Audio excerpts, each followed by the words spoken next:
বন্ধুরা, তোমরা সবাই কি করছো? আমি সবে পুজো করলাম, দেখো ঠাকুর ঘরেই আছি। এখন পুজোটা করে নিয়েছি।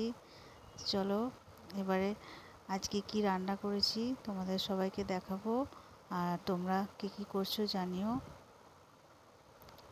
চলো এবার কি রান্না করেছি চলো তোমাদেরকে দেখাই।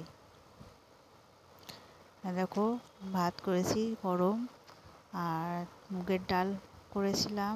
মুগের ডালটা একটু জলটা উপরে ভেসে উঠেছে, কারণ জলটা বেশি পড়ে গেছিলো। আর তার সাথে হচ্ছে বাটা মাছ ভাজা আছে, ঢ্যাঁড়স আলু ভাজা, কলমি শাক পেঁয়াজ দিয়ে রসুন দিয়ে ভাজা আছে, আর তারপরে হচ্ছে পটল আলু পোস্ত করেছি, আর তারপরে হচ্ছে চারা মাছের তেল ঝাল করেছি।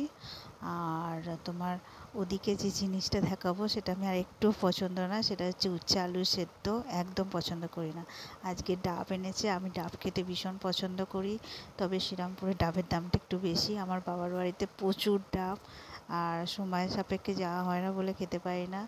আর আজকে ডাব আমার খুব আনন্দ হয়েছে, আর আমার ডাবটা ভীষণ ভালো লাগে।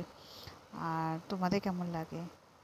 শুভ সন্ধ্যা বন্ধুরা, এইসবে সন্ধে দিলাম। টিফিনে আজকে মুড়ি ভাজা করেছি, চলো তোমাদের দেখাবো। এই মুড়ি ভাজাটা অল্প তেলে কাঁচা লঙ্কা আর দিয়ে মুড়িটা কড়াতে নাড়াচাড়া করে গরম মরিচ ছড়িয়ে নিয়েছি। মুড়িটা দেখতে সিম্পল হলেও খুব টেস্টি খেতে হয়, আমার তো ভীষণ ভালো লাগে।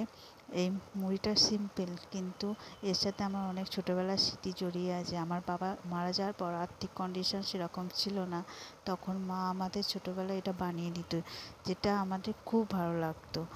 আর এই ছোটোবেলার স্মৃতিটা তোমাদের সাথে শেয়ার করলাম।